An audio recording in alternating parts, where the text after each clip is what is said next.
2 days ago, November 1st, was the commemoration of those holy ones called saints. And yesterday, in the traditional vocabulary of the Church, was All Souls Day, when we remember those who have gone before us into the larger life. In the wider world around us, both days tend to be somewhat eclipsed by the day which precedes them.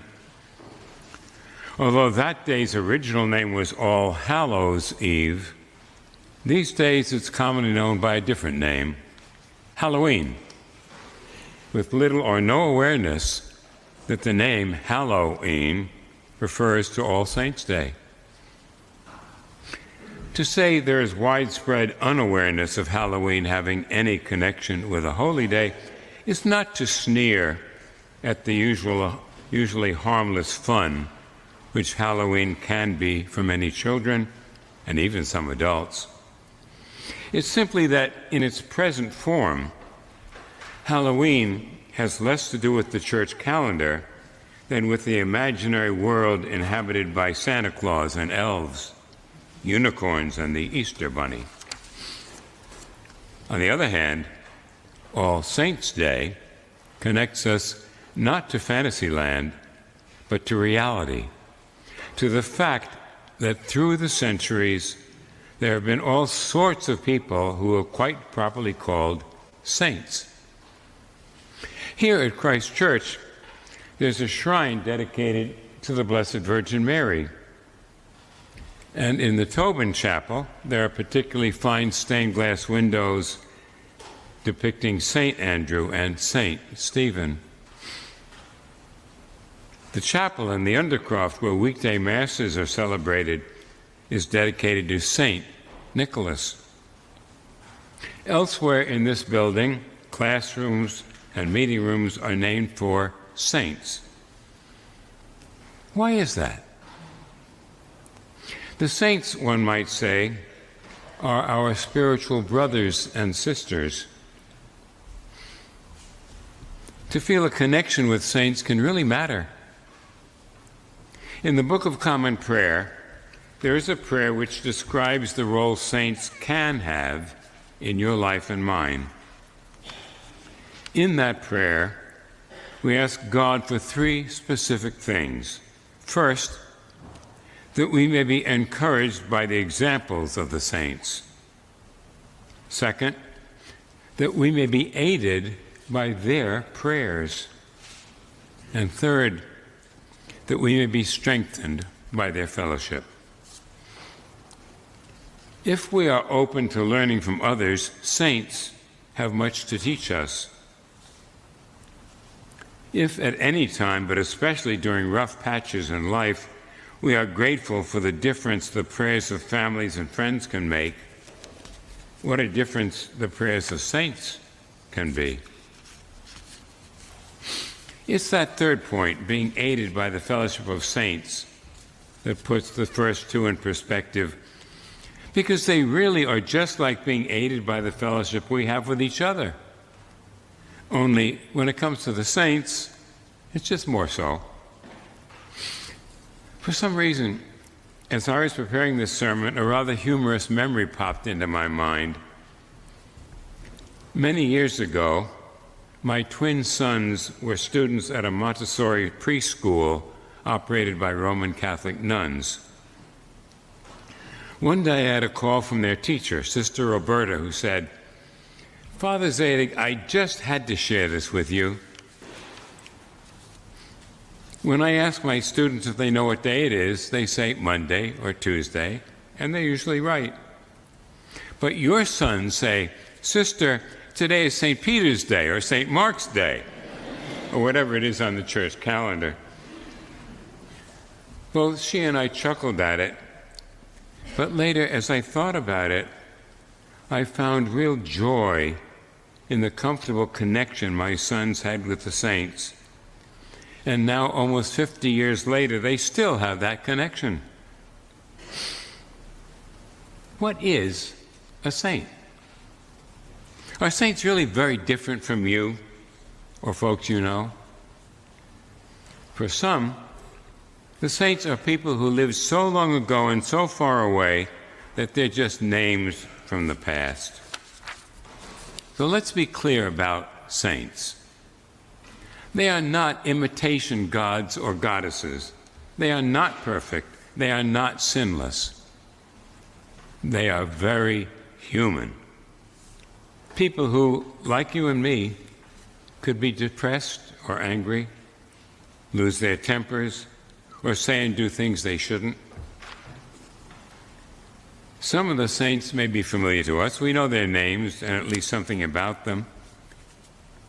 We name churches, schools, and religious communities after them. We depict them in stained glass, statues, and other forms of art. But in general, we don't expect to meet them at our favorite restaurant or gas station. In fact, I suspect we don't even really expect to meet them in church. But they are here. St. Paul, he was never given to passing out undeserved compliments, began letters to people in some of the churches he had planted by saying, "To the saints in Ephesus, to the saints in Corinth," and so on. Look around you. You probably won't see shiny gold halos hovering above every heads, but I assure you there are saints here among us. If that's so, where is the dividing line between the saints we depict in stained glass windows and people we may see at the supermarket or at coffee hour after Mass? The truth is, there is no dividing line at all. It's good and appropriate thing to recognize that there always have been some people whose lives and relationship with God have been so outstanding they have been officially recognized by the Church and given the title saint. But it's equally true that the Church has taught that there are many other saints whose names are unknown. Traditional piety has tended so to focus on encouraging devotion to the first group that it has seemed as if they were the in-group, and the rest of us simply were not.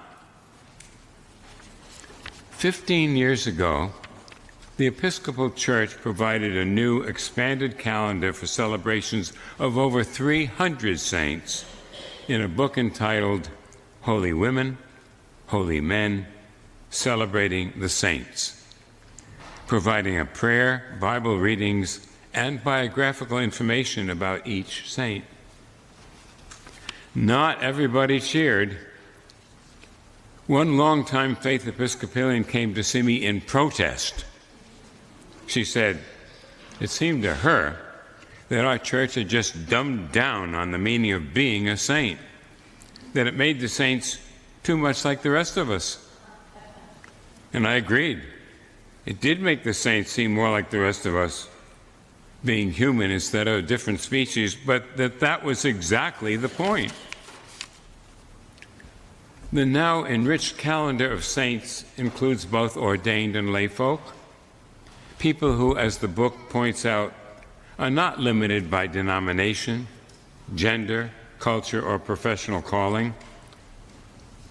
Instead, the calendar unites us with an extraordinary array of men and women reflecting the wonderful diversity found in the Episcopal Church and the wider Anglican Communion, but also in our ecumenical partners and even in those whose formal faith may be known to God alone. For example, we now have feast days honoring lawyer and Justice of the Supreme Court Thurgood Marshall, author and abolitionist Harriet Beecher Stowe, and seminarian and martyr Jonathan Myrick Daniels.